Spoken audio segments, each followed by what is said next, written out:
La jalousie est un sentiment que peut ressentir tout être humain normal. Mais à un stade avancé, elle devient implacable, plus cruelle que la fureur et la colère. Les chrétiens doivent-ils se laisser dominer par elle? Le révérend Francis est là pour nous éclairer. Pasteur Francis, bonjour. Bonjour. La jalousie est-elle réellement plus cruelle que la colère?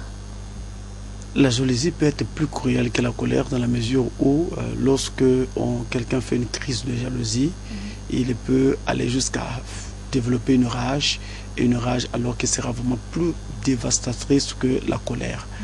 Et en général, on est jaloux lorsque on vit un dépit dû au fait que on n'a pas ou on n'obtient pas ce que quelqu'un d'autre a ou obtient.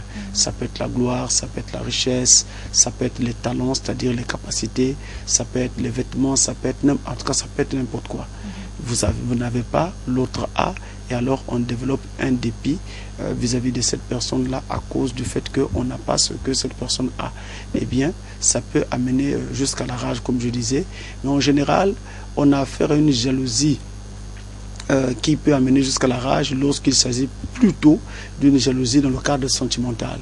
Quelqu'un a sa femme et sa femme a été touchée par un autre homme, cela peut donc amener une rage. Justement, pasteur, restons dans le cadre sentimental. La jalousie que manifeste un homme à l'égard d'une femme, est-ce un mauvais esprit? Non, ce n'est pas, au départ, ce n'est pas un mauvais esprit, au départ. Mais ça peut le devenir par la suite. Mais au départ, il s'agit plutôt d'un esprit qui est tout à fait correct, dans la mesure où c'est l'une des preuves que cet homme aime sa femme. Et si c'est la femme qui manifeste cette jalousie, c'est donc une des preuves que cette femme aime son mari. Parce que si vous aimez, quelque part, vous devez être assez fier de ce que vous êtes en train d'aimer et donc assez jaloux ou jalouse de ce que vous aimez. Vous ne voulez pas que quelqu'un d'autre ou quelqu'une d'autre y touche. Et c'est pourquoi vous êtes donc en train de manifester une attitude protectrice autour de la personne aimée ou autour de la chose aimée. Vous ne voulez pas qu'on y touche, vous ne voulez pas que quelqu'un d'autre y touche. Maintenant, lorsque on est dans cet état-là de jalousie, alors ça va devenir mauvais si vous poussez cela à l'extrême au point où votre femme ne peut même plus parler avec son frère, votre femme ne peut plus saluer son cousin, votre femme ne peut plus dire bonjour au voisinage, pour peu que ce soit quelqu'un de sexe opposé à qui votre femme dit bonjour, ça devient un problème et vous faites un problème de tout et de rien, même là où il n'y a rien. Et bien là, en ce moment-là, cette jalousie devient maladive et donc en ce moment-là, c'est un mauvais esprit. Satan s'est emparé de quelque chose qui pouvait être bonne et l'a donc transformé en quelque chose de mauvaise pour justement déranger. Et vous-même, vous remarquerez que vous serez finalement un dérangement pour votre épouse, vous serez un dérangement pour votre voisinage et même, il arrivera même que votre femme finisse par vous quitter parce que la jalousie, quand elle est poussée à l'extrême, on ne supporte pas. Est-ce qu'on peut dire, on la supporte pas. Est-ce qu'on peut dire, en tenant compte de ce que vous venez de dire, que ceux qui agissent ainsi sont des êtres charnels, des hommes charnels, en tenant compte bien sûr de 1 Corinthiens 3 verset 3. Bon, on va peut-être pas aller jusqu'à de tels qualificatifs, mais on va plutôt dire qu'ils sont très possessifs. Très possessif. Et on va dire que ce n'est pas, comme je l'ai dit au départ, ce n'est vraiment pas un problème du tout. Parce que c'est juste une preuve que vous aimez et que vous voulez garder pour vous et pour vous seul ce que vous aimez. C'est tout ce que ça veut dire. Mais pourquoi? Dans la mesure où c'est déjà une norme établie dans la parole, une norme établie dans la société, qu'on ne doit pas toucher à ce qui appartient à autrui. C'est une norme sociale. Même si aujourd'hui, la tendance est au renversement de normes sociales avec tout ce qui est en train de se passer, les mariages gays et tout le reste. Vous voyez que ce sont ceux-mêmes qui étaient chargés de voter les lois qui doivent donc régir nos différentes sociétés, qui sont en train de renverser les codes sociaux. Mais pasteur, on a comme l'impression que la jalousie est innée chez l'homme. Bon, innée, on va peut-être le dire, oui, dans une certaine mesure, dans la mesure où il y a quand même un petit égoïsme dans l'homme. Tout homme a quelque chose comme ça, où il veut que ce qui est à lui, en tout cas, reste à lui, et que ça soit respecté, et qu'il soit reconnu que c'est à lui, et qu'on n'y touche pas. Donc, dans ce sens-là, on dirait, oui, c'est inné. Mais de l'autre côté, quelqu'un peut développer la jalousie par la suite. Donc, en ce moment-là, il s'agit d'un cas qu'il vit, un cas donc qu'il alerte, qui le réveille, qui pique ses sens et qui l'oblige alors à être beaucoup plus observant et peut-être alors donc de changer, à changer d'attitude et à devenir plutôt jaloux ou jalouse. Mais pasteur, parlons un peu de la jalousie que l'on manifeste envers sa femme. Est-ce que c'est pas à cause de leur légèreté que les hommes sont parfois censés se comporter ainsi? Bon, je ne sais pas, il y a des imprudences qui peuvent amener des situations comme ça et qu'on pouvait éviter. Hein. Par exemple, vous êtes en train d'aborder une femme ou une jeune fille et cela se fait avec une telle légèreté que votre femme vienne même à vous surprendre et à constater que les propos qui étaient engagés étaient suffisamment légers et donc pouvaient conduire à alors quelque chose n'est.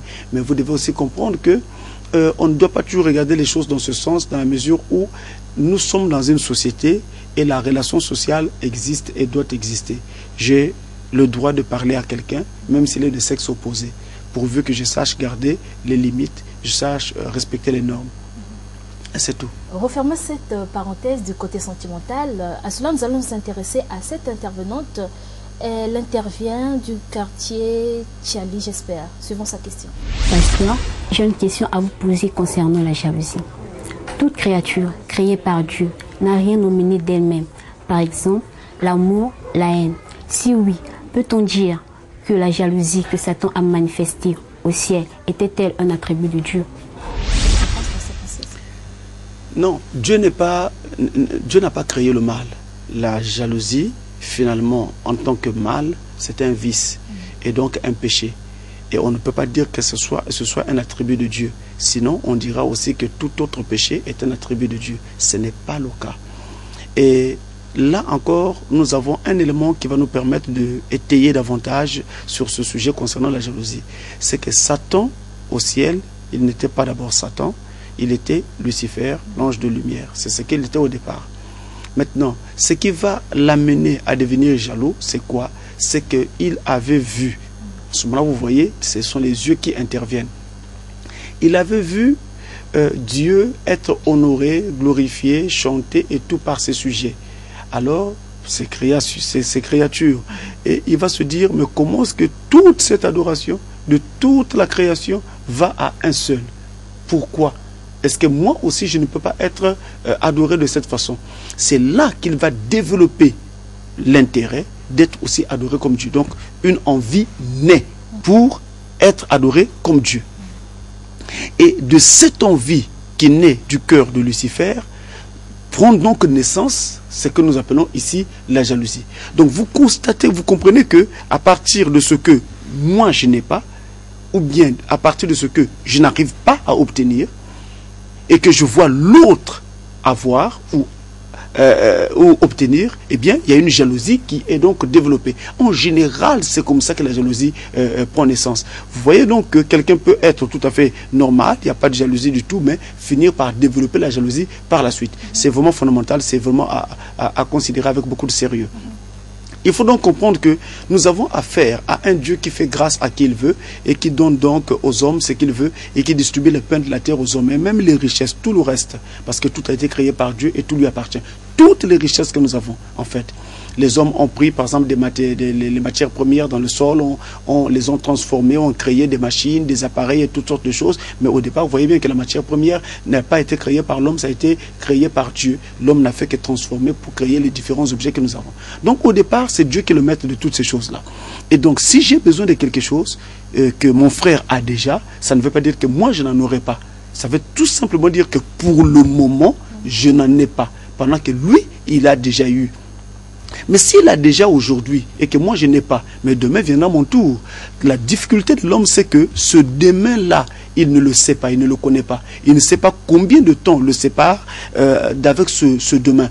Alors il se dit, mais c'est quoi? Ça devient pour lui ennuyeux, embêtant, et beaucoup plus embêtant quand il constate qu'il aurait voulu faire ceci ou cela, mais cet outil-là lui manque. Alors, c'est ça, tout ça qui crée la jalousie. On ne devrait pas faire ça. On devrait plutôt regarder au même Dieu qui a donné à son frère ou à sa soeur et à dire à ce Dieu-là, donne-moi aussi. Puisque vous avez déjà emboîté le pas là-dessus, que peut faire celui qui manifeste de la jalousie envers son frère béni, et pour celui qui est béni, de garder l'humilité? En tout cas, lorsque vous avez reçu quelque chose, vous devez tout simplement savoir que cette chose vous a été donnée. La Bible dit, qu'est-ce que vous avez qui ne vous a pas été donné? Qu'est-ce que vous avez? Même quand vous direz, non, j'ai apporté ma dîme, j'ai fait ceci, j'ai fait cela. Tout ce que vous faites, c'est Dieu qui vous l'a donné. Qu'est-ce que vous avez que vous n'avez pas reçu? C'est Dieu qui donne. Maintenant, alors, ce faisant, on doit être assez équilibré pour savoir que j'ai reçu de la main de Dieu, je dois l'honorer et savoir que si ce n'était pas lui, je n'aurais pas eu. Et donc, je reste suffisamment calme, suffisamment humble pour dire Seigneur, merci. Et je remets entre les mains de Dieu afin que ce que j'ai eu ne me soit pas aliéné demain. C'est-à-dire que ce ne soit pas volé, ou alors tripoté, tripatouillé ou quoi. Vous priez dans ce sens-là. Et vous évitez aussi tout esprit d'orgueil et de fierté autour de cela. Ça ne se devrait pas. Parce que dans tous les cas, c'est complètement inutile. Parce que nous ne sommes que des hommes. Nous ne sommes que des hommes et nous ne sommes que des mottes de terre. Vous voyez, quand on était enfant, on jouait à fabriquer des petites maisons, ou parfois des marionnettes, avec de la terre. On mettait de l'eau dans du sable et puis on essayait de former comme ça des boules, des choses de ce genre. Mais après un moment, quand le soleil frappait, ça séchait, un petit coup suffisait pour tout effacer. C'est ce que nous autres hommes nous sommes. Nous ne sommes que des mottes de terre qui se déplacent. Et ces mottes de terre-là sont aussi appelées à se disperser demain. Et donc demain, par la mort, nous devons être dispersés. Et la Bible dit que tu es poussière et tu repartiras à la poussière. C'est pourquoi, étant entendu que nous sommes poussière, nous devons vraiment savoir prendre ces paramètres en ligne de compte et ne jamais être orgueilleux, quel que soit ce que nous avons et quelle que soit notre position. Si vous le permettez, je vais vous donner juste une petite anecdote. Il y avait un monsieur qui était vraiment très riche dans cette ville de Pointe-Noire, très très riche, et il avait beaucoup de serviteurs qui travaillaient pour lui, et il avait des objets vraiment très spéciaux qu'il achetait très loin, ailleurs, dans d'autres pays, et qu'il utilisait ici.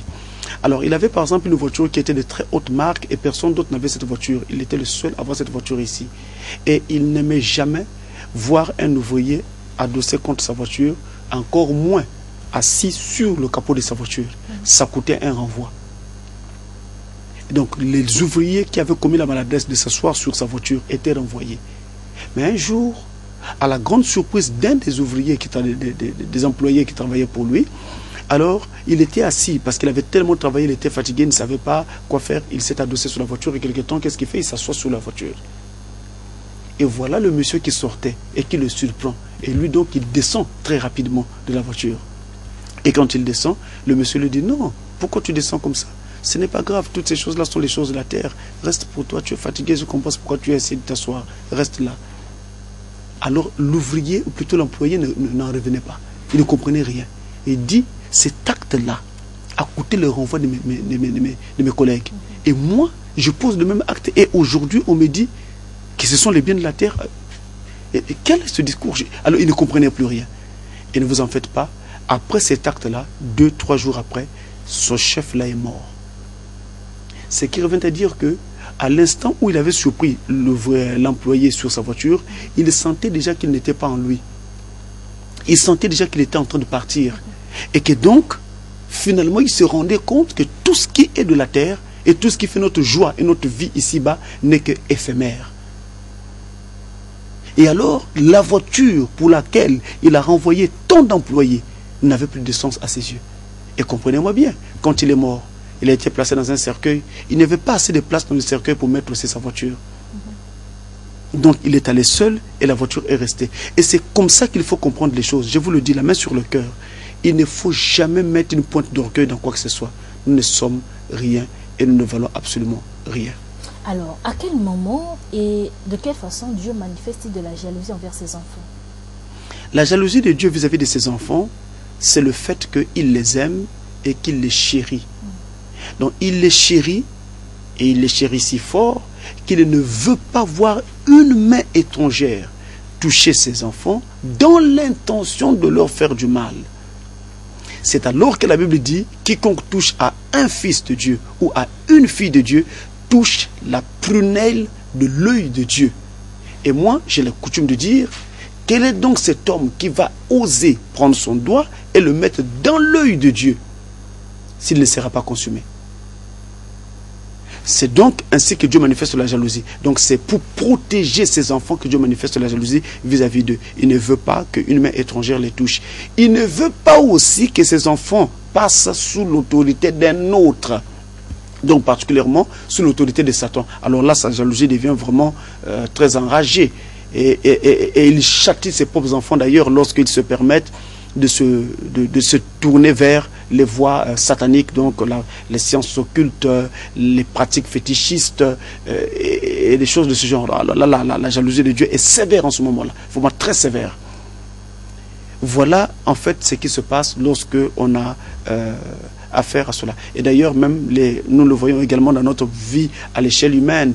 Un parent qui a son enfant, qui l'aime bien, en tout cas, il ne voudrait pas entendre que quelqu'un a tapé son enfant ou a fait ceci ou cela à son enfant. Et donc, amener ça à l'échelle de Dieu. Pasteur Francis, merci. C'est moi.